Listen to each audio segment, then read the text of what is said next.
Hi, my name is Professor Mark de Vos. I'm a linguist and a syntactician at Rhodes University in South Africa.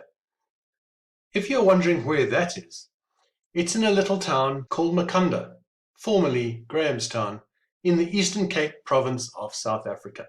My own research, as you might imagine, focuses largely on syntax and morphology of a variety of languages: English, Afrikaans, isiZulu, isiXhosa, or really whatever comes my way.